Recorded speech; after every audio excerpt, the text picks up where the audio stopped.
কালি আমিও সামাজিক মাধ্যমত বা আপোনালোকৰ সংবাদ মাধ্যমত শুনিছোঁ বা বক্তব্যবিলাকো আমি দেখিছোঁ।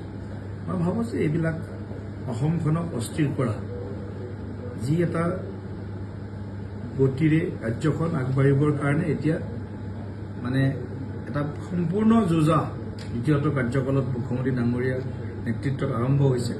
এই সময়তে এই ধৰণৰ কিছুমান কথা বতৰাই যাতে অসমখনত আমাৰ যিসকল লোক আছে তাৰ মাজত যাতে ক'ৰবাত অশান্তি অস্থিৰ পৰিৱেশ সৃষ্টি কৰিব পাৰে এনেকুৱা এটা পৰিস্থিতি কৰাৰ কাৰণে এচাম লোকে সদায় তৎপৰ থাকে। চৰকাৰে এই বিষয়টো নিশ্চয় গুৰুত্ব সহকাৰে লৈছে বা ল'ব। আৰু ইতিমধ্যে আমি যিখিনি খবৰ গম পাইছোঁ যে হালৈ বৰা বোলা যিগৰাকী ব্যক্তি আছিলে তেখেতে ফেচবুকতো এটা আগতীয়াকৈ তেখেতে এটা পোষ্ট দিছিলে যে কাইলৈ মই 12 বজাৰ বা 1 বজাৰ ভিতৰত মানে চেৰাপ বাটিত উপস্থিত থাকিম, তাত সকলো অসমীয়াক আহিবৰ কাৰণে কিবা তেনেকুৱা এটা পোষ্ট দিছে, মই চোৱা নাই। গতিকে এই ধৰণৰ কথাবিলাক অসমীয়া মানে ভাৰতবৰ্ষ বা অসমত থকা সকলো জাতি জনগোষ্ঠীৰ লোকে অসমীয়া, অসমক ভাল পোৱা সকলো অসমীয়া, অসমৰ সুখে দুখে থকা আৱেগ অনুভূতিৰ লগত থকা সকলো অসমীয়া এই কামে।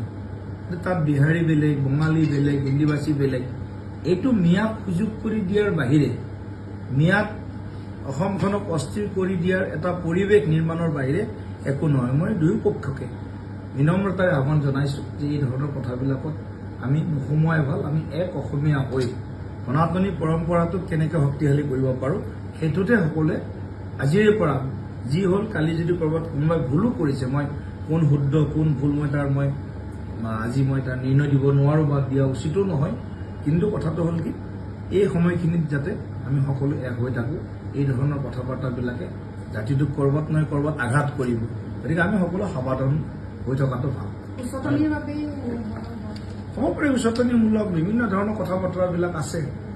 গতিকে এইবিলাক চৰকাৰে নিশ্চয় চোৱা চিতা কৰিব, কাৰণ আইন কোনেও হাতত ল'ব নোৱাৰে বা কাৰো আত্মসন্মান বা স্বাভিমানত আঘাত অনা কথা কোনেও ক'ব নালাগে।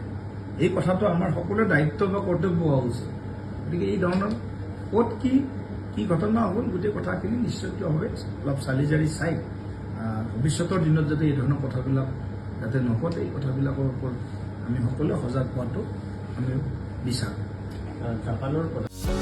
যিকোনো খবৰৰ বাবে যোগাযোগ কৰক আমাৰ এই নম্বৰত 9181 307 2221।